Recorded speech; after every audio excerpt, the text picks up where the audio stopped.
This is a wearing history tutorial for how to do a bias finished neckline for a notched collared shirt. This is for a shirt like the Smooth Sailing or other shirts. It's my favorite neck finish, so let me show you how to do it. The first thing that you want to do is do your shoulder seams, also do any shoulder darts, and you can also do your waist darts and side seams if you'd like to at this point. You're going to have a piece of bias cut fabric. Your instructions should tell you how much, but you can also use like a 1/2 inch finished bias that you can purchase at the store. If you have facings, you want to interface them and get those prepped. You also are going to make your top collar now, so do the interfacing on one collar piece, regardless of what the vintage pattern says. I always use interfacing. You want to make sure that you have marked any dots and notches on your collar piece, so get those all prepped beforehand. Then sew around the outside edges like there. When it's sewn, it should look like this. Now you're going to trim down your seam allowance to about 1/4 inch. Make sure that you trim in at the corners to grade the seam so you won't get too much bulk at those corners. After that, you can turn them right side out and make sure that you use a point turner to get those points nice and finished. So here I'm going to be turning it right side out. I work the corners a little bit with my fingers to try to get it started, and then I use the point turner to just get in there. You should get one at the fabric store. Sometimes they're in the quilting section. When it's done, it looks like that. Sometimes I top stitch the edge really closely. You get your facings, make sure that they have the interfacing already done. If you had any serging or finishing to the edges, make sure you get that done also. Now I'm looking for the dot for where to match these two collars together. A lot of times if you have a notched collar, there'll be a dot on the pieces. So I'm going to match those two dots together now, and I'm going to pin those to place. Now I'm going to match the points of this particular collar, and I'm going to pin the rest of the piece together. If you have a plaid or a pattern, you can match the pattern all the way down. Then so from where that darts, the dot is all the way down, and sometimes you will want to finish the end there for the hem now too. So you can see those two dots, it started right there and it goes around the outside edge. And then I also went across the bottom for the hem. On this particular pattern, it's only a 1/2 inch hem. Now I'm going to trim down the collar just like we did with the top collar. Make sure you get nice to the point, and then where those dots are, I'm going to make this hinge by just snipping in, and then I'm going to continue to grade down the seam allowances there so it's not too bulky. I then am going to trim the whole long edge there also. So do that for both sides. Now grab your collar. Make sure you know where center back is on the collar. Also make sure that your dots are still there like we talked about, and your notches. And now you're going to match center back of the collar to center back of the neck of the shirt, right sides together. Yeah, this is not going on the inside, this is going right sides together. And you're going to grab both sides of the collar at the same time, like you're not leaving one free edge like you do when you turn under the seam allowance. You're going to make it flat right up against the shirt itself. I'm matching my dots to my shoulder seams on this particular pattern. And then at that hinge that you created before, you're going to wedge that collar right in there so that at the end of that collar matches where the dots are. And you will fold this back, but first I like to secure it to place and then go back and sandwich it later. You'll see. Now I'm matching my notches. And sometimes you need to wiggle this beginning part of the collar in because there's a bias there a lot of times, so you need to match those two edges together slowly. And sometimes there's quite a big curve depending on the size and the particular pattern, so you need to go slowly and make sure you work those fabrics together with your fingers so that they lay nice and flush. I happen to use a lot of pins when I sew collars in, especially with vintage ones because the shaping is so unique. A lot of times it's curvier than a modern collar. So using a lot of pins helps you make sure that your seam line, which on this pattern is a 1/2 inch in from the cut edge, is laying flush and smooth. So you're not trying to make the cut edge smooth, you're trying to make the seam line 1/2 inch in from the cut edge lay smoothly together with no puckers. I'm now turning under 1/2 inch at the top of the facing, and that's going to match right up with the shoulder seam. So the folded edge matches with the shoulder seam.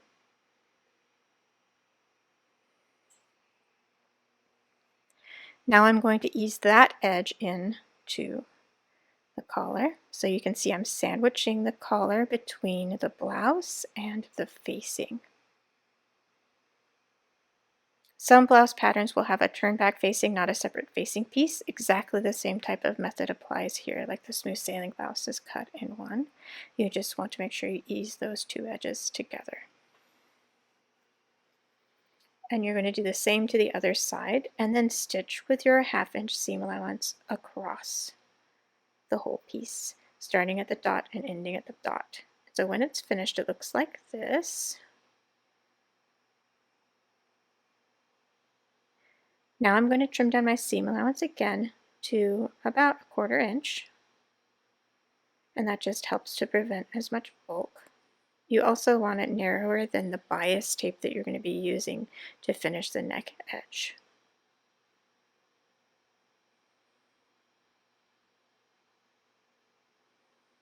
Okay, there. Now I'm going to snip in here at the hinge and make sure that you can easily move it because you don't want any puckers there. That's what it looks like. There's my stitch line. You can barely see it, unfortunately, but it's there. Now I'm going to prep my bias. So I have a cut piece. I don't remember the width. I think it was about 1 1/4 inches. And you're going to bring those two edges into each other and press it flat. There's also a tool for this that you can buy, like a bias tape maker. You can use that if you want. And my scrap was just cut from a scrap of fabric after I had cut my entire garment. I'm going to start it a little bit in just because sometimes with a neck curve it can peek out. So I'm doing about 1 inch, 1 1/4 inches in from where the shoulder seam is. And now you're going to match that folded edge of the bias right up next to the stitch line. You can also do this a different way, which is turning them right sides together and stitching with whatever the seam allowance is of your bias tape. But I found that after a lot of years of trial and error, I really prefer this sort of lapped seam method using the bias tape already pressed to place and then just lapped on top of that seam edge. I find that it just helps me have a little more control of where it goes.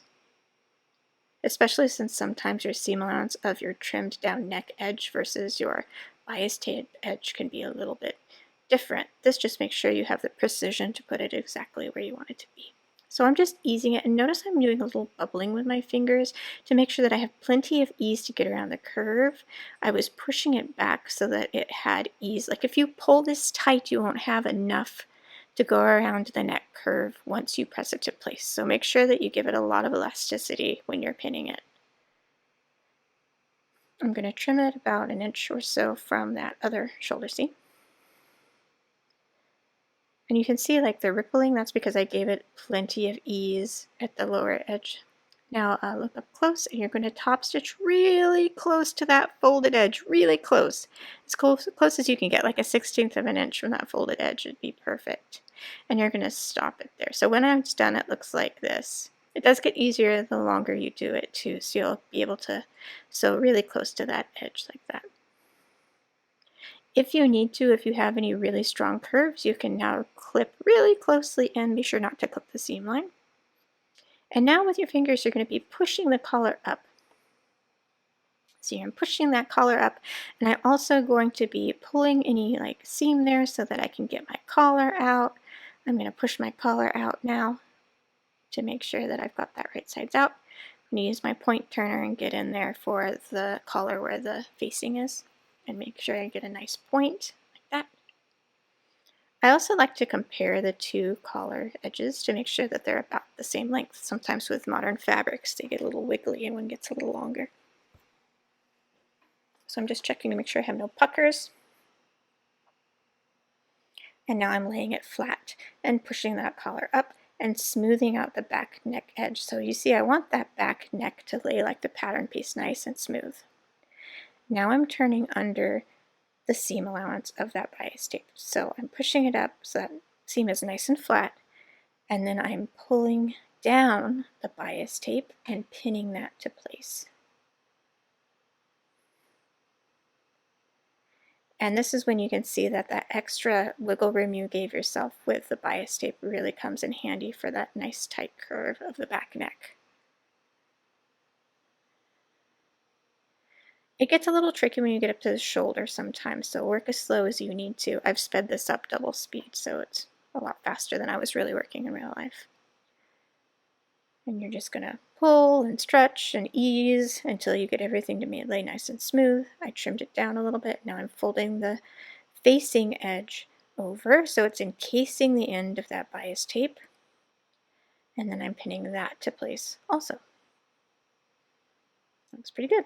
All right, so the other side, same thing, push up, smooth down, and pin. Turn under, push up, smooth down, and pin.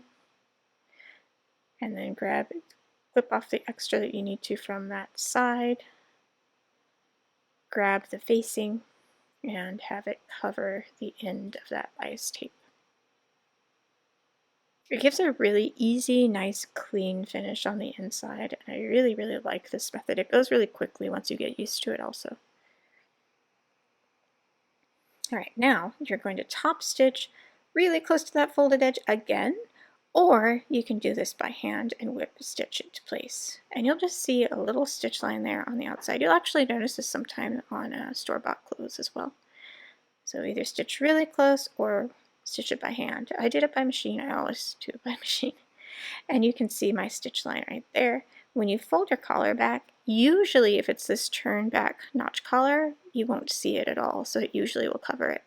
And when it's finished, it looks like this. It looks really good in self-bias because it blends so nicely with the shirt. I hope this helps you understand this technique.